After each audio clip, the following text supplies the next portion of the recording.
Latest breaking news ভিডিওতে আপনাকে স্বাগতম। চলতি আইপিএলে মুস্তাফিজ মুম্বাই ইন্ডিয়ান্সের হয়ে খেলছেন। মুস্তাফিজের প্রসঙ্গে মুদ্রার এপিটোপির দুটোই যেন মুম্বাই ইন্ডিয়ান্স দেখে ফেলেছেন মুস্তাফিজুর রহমান। হায়দ্রাবাদে যোগ দেওয়ার পর প্রথম 6টি ম্যাচেই খেলেছিলেন বাংলাদেশের এই পেসার। তবে এবার টানা বেঞ্চে বসে থাকতে হচ্ছে তাকে।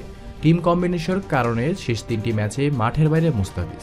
টুর্নামেন্টের এই মুহূর্তে প্রতিটি ম্যাচেই গুরুত্বপূর্ণ মুম্বাইয়ের জন্য। একটি ম্যাচ হারলে বিপদ ঘনিয়ে আসতেই পারে, তাই এসব সময়ে মুস্তাফিজকে বসিয়ে খেলা।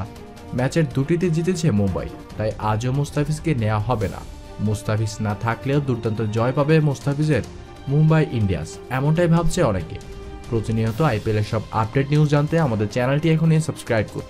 অন্যদিকে প্রায় প্রতি ম্যাচেই আগেই জহির খান, সঞ্জয় ম্যাঞ্জরেকার ও টেটদের মতো তারকারা মুস্তাফিজের একাদশে না থাকায় মুম্বাইয়ের সমালোচনা করেছেন। সাবেক ভারতীয় ক্রিকেটার ম্যাঞ্জরেকার বলেছেন, ম্যাকলেগান এবং মুস্তাফিজের মধ্যে মুস্তাফিজই আদর্শ চয়েস। মুস্তাফিজকে একাদশে রাখার পক্ষে ভোট দেন অস্ট্রেলিয়ার পেস তারকা শন টেইটও। টেইট বলেন, মুম্বাইয়ের জন্য মুস্তাফিজ ছিল আরও ভালো অপশন। গতকাল ম্যাচ শেষে রোহিত বলেছেন, মুস্তাফিজ ভালো বোলার, তবে সে ঠিকমতো নিজেকে প্রমাণ করতে পারছে না। মুস্তাফিজের পরিবর্তে ব্যান্ড কাটিংয়ে নেওয়া হলেও মুস্তাফিজ থেকে ভালো করতে পারছে না।